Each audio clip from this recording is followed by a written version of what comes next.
Terraform s'est imposé en quelques années comme étant la meilleure solution disponible sur le marché pour pouvoir gérer le cycle de vie de nos infrastructures dans le cloud, que ce soit sur de l'Azure, de l'AWS, du GCP et j'en passe.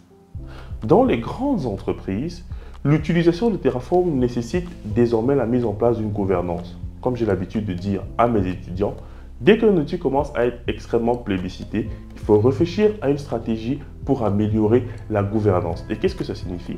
Avoir un socle commun de règles que nous respectons, que ce soit en termes d'écriture de code, que ce soit en termes de déploiement, de pipeline, de standardisation, d'exploitation du code, mais aussi de sécurité et d'évaluation de code. Malheureusement, on se rend compte que chaque équipe a un peu sa pipeline de son côté. Il n'y a pas de communication et il n'y a pas de réutilisation entre les différentes équipes.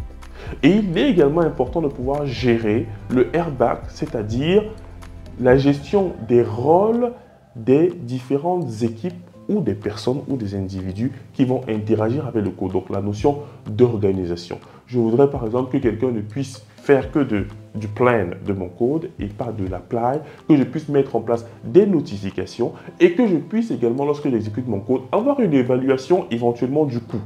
Tous ces éléments-là, en réalité, peuvent être faits avec des outils open source, oui. Mais souvent en entreprise, dans des grosses boîtes surtout, on veut aller vite sur la solution. Et très souvent, on va essayer de s'adosser sur une solution qui implémente déjà tous ces paradigmes de gestion de l'organisation, de notification, d'évaluation de coûts, de standardisation de pipeline et de réutilisation de notre code. Et c'est dans ce sens que nous avons décidé de faire un cours sur Terraform Cloud parce que oui, je vois qu'il est déjà implémenté chez 40% des clients avec lesquels je travaille. Et ça fonctionne extrêmement bien. Ça décharge les équipes, notamment de la gestion de l'infrastructure autour de Terraform. Et ça leur permet même également de pouvoir se partager du code, se partager des environnements d'exécution et aussi de pouvoir faire des matrices tests. C'est quoi? Ça fait en sorte en réalité que je peux tester mon code sur plusieurs versions de Terraform sans avoir à me prendre la tête par exemple sur Jenkins, à faire des installations ou avoir plusieurs conteneurs dans une version différente. Bref, ils ont déjà intégré cela. Ça veut dire que je gagne du temps en utilisant Terraform Cloud à l'échelle de l'entreprise et bien sûr avec l'avantage que je peux mettre en place du SSO. Donc, nous avons décidé de faire, comme je disais, une formation Terraform Cloud qui va vous apprendre notamment à mettre en place Terraform Cloud dans le cadre d'un projet réel et qui sera hébergé en effet sur Git, donc un projet fil rouge qui va vous aider à provisionner votre application sur le cloud provider. Dans le cas des vidéos, on va en effet faire la démo sur Amazon, mais vous aurez également le code pour faire pareil sur Azure et également sur GCP. Et sans plus tarder, on va entrer dans le vif du sujet.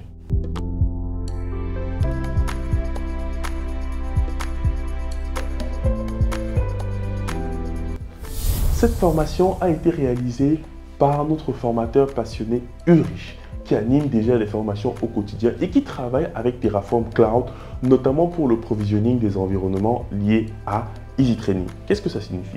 Lorsque nous avons par exemple une formation à animer au sein d'un grand groupe, ce qu'on fait en fait en amont, c'est qu'on a déjà préparé les environnements de déploiement de divers stacks, GitLab, Jenkins, Ansible, etc.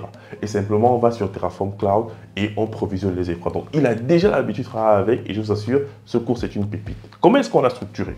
Dans un premier temps, le formateur va se présenter et également les objectifs de la formation. Ensuite, il va introduire la notion d'infrastructure as code parce qu'il est important de revenir sur la nécessité de versionner le code, de le standardiser et de le faire évoluer. Au niveau de la présentation également de la formation, il va parler du projet fil rouge. On a un projet fil rouge. Vous le savez déjà, dans le cadre des formations sur EasyTraining, on met un point d'honneur à avoir un projet à réaliser. Parce que c'est ce qui va vous valoriser lors des entretiens. Et c'est pour ça que nous tenons vraiment à ce qu'à la fin, vous concrétisiez quelque chose de concret que vous aurez sur votre GitHub, sur votre portfolio pour justifier la compétence en question. On ne va pas juste venir énoncer des concepts dont vous n'avez pas vu l'application avec une vue globale sur la réalisation d'un projet concret. Ensuite, on va voir les bases en effet de Terraform. Donc, on revient sur quelques révisions parce qu'on va utiliser un certain nombre de providers, on va utiliser certaines ressources, certains objets. Il est important qu'on vous rappelle un peu cela. Ensuite, on va voir comment gérer les variables et les données sensibles parce qu'en réalité, le but pour nous, c'est de vous apprendre à utiliser la solution SaaS. Pas revenir sur un cours Terraform parce qu'on a déjà deux cours sur Terraform. Terraform les bases indispensables et Terraform pour la préparation de la certification. Donc on ne revient pas fondamentalement sur l'écriture de code, mais comment est-ce qu'on paramètre notre environnement pour pouvoir aller extrêmement vite. Et je vous assure les amis, même si vous êtes une petite équipe, Terraform Cloud est très pratique. Ensuite, nous avons la gestion des modules. Comment est-ce que je fais en effet lorsque j'ai des modules pour les réutiliser entre mes différents projets? Comment j'appelle mes modules à l'intérieur de mon code? Comment est-ce que je fais également l'évaluation des coûts? Ensuite, au niveau de la partie Terraform Cloud, on va rentrer encore un peu plus en détail. On va voir comment notre pipeline s'exécute. On va voir comment modifier un certain nombre de scénarios.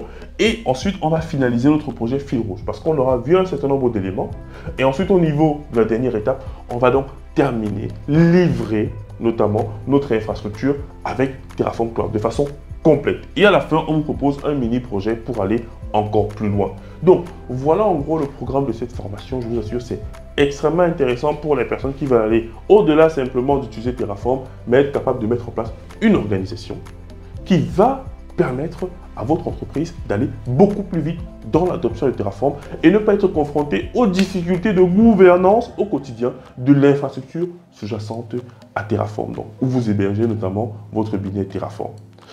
Prenez cette formation, elle a été faite par l'un de mes meilleurs formateurs, Ulrich Nomsi, et vous m'en direz des nouvelles. C'était Diran Tafel, votre formateur passionné. Je vous dis à très bientôt sur Easy Training.